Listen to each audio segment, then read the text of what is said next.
जगाची Epstein file आणि महाराष्ट्राची खरात फाईल. एकीकडे राज्याचे मुख्यमंत्री स्वतः त्यांच्या भेटीला जातात, तर दुसरीकडे महिला आयोगाच्या अध्यक्षा त्यांच्या डोक्यावर छत्री धरताना दिसतात.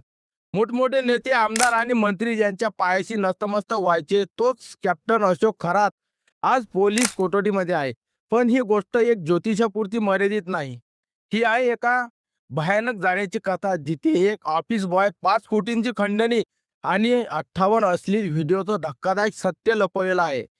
कॅनडा कॉर्नरच्या त्या कॅबिनमध्ये नेमकं काय घडलं होतं, चला सविस्तर समजून घेऊया. नाशिकच्या कॅनडा कॉर्नर परिसरात अशोक खरात आपलं ऑफिस चालवत होता. स्वतःला कॅप्टन म्हणून ओळख करून देणारा हा माणूस लोकांचं भविष्य सांगायचा, दावा करायचा, पण या भविष्याच्या नावाखाली तो महिलांना आपल्या जाळ्यात अडकवत होता. कधी गुंगीचं औषध देऊन, तर कधी तुझ्या नवऱ्याचा जीव धोक्यात आहे अशी भीती दाखवून त्याने अनेक महिलांवर अत्याचार केले, असे आरोप आहेत. 2022 ते 25 या काळात हे सगळं सतत सुरू होतं, पण बाहेरच्या जगाला याची अजिबात कल्पनाही नव्हती.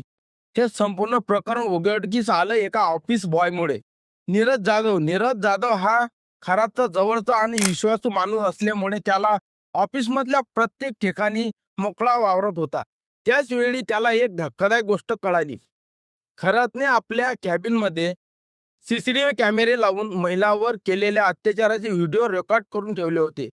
नीरजने योग्य संधी वापरून पेनड्राईव्ह चोरून घेतला आणि इथून पुढे सुरू झाला ब्लॅकमेलिंगचा खेळ. त्याने थेट खरातलाच धमकी दिली, 5 कोटी रुपये दे, नाहीतर सगळे व्हिडिओ तुझे मी व्हायरल करेल. पण खरातने याकडे दुर्लक्ष केलं, कारण त्याला आपल्या राजकीय ओळखीचा पूर्ण विश्वास होता. पैसे मिळत नाहीत हे लक्षात येताच नीरजने आपली दिशा बदलली आणि त्याने थेट पीडित महिलांनाच त्याचे व्हिडिओ पाठवून पैशाची मागणी सुरू केली.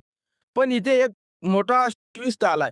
एका 24 वर्षाच्या विवाहित महिलेने आणि तिच्या मेव्हण्याने भीतीनं बाळगता थेट सरकारवाडा पोलीस स्टेशनमध्ये जाऊन तक्रार दाखल केली आणि तिथूनच खरातचा साम्राज्याचा शेवट सुरू झाला.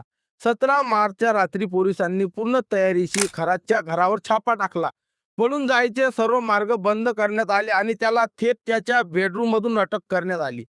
त्यानंतर जेव्हा पोलिसांनी त्यांच्या ऑफिसची पडताळणी केली, तेव्हा त्यांना प्रचंड धक्का बसला. तिथे एक पेनड्राईव्ह सापडला, ज्यामध्ये 58 व्हिडिओ होते. काही माहितीनुसार हा आकडा 100 पेक्षाही जास्त असू शकतो. याशिवाय तपासादरम्यान पोलिसांना 8 लाख रुपयाची रोकड, एक पिस्तूल आणि जिवंत काडतूस देखील सापडले. सध्या अशोक खरात पोलीस कोठडीत आहेत आणि एप्स्टीन IIT संपूर्ण प्रकरणाचा सलोख तपास करत आहे. पण इथे एक मोठा प्रश्न उभा राहतो, राजकीय संरक्षणाखाली असे किती कॅप्टन अजून समाजात मोकट फिरत आहे?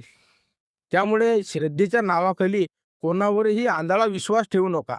आणि जर तुमच्या तपासात अशा प्रकारचं काही पडलं असेल, माहीत असेल, तर अजिबात घाबरू नका. थेट पोलीस स्टेशनकडे जा. तुमचा एक छोटा निर्णय अशा लोकांना कायमचा तुरुंगात पाठवू शकतो. ही आहे आपल्या महाराष्ट्राची खरात फाईल. अजून असे कितीतरी लोक आहेत की ते घाबरून तक्रार दाखल करत नाहीत. 5-6 वर्षांनी उघडकीस येतात. अजूनही वेळ गेलेली नाही. असं तुमच्यासोबत काही झालं असेल तर पोलीस स्टेशन गाठा आणि तक्रार करा.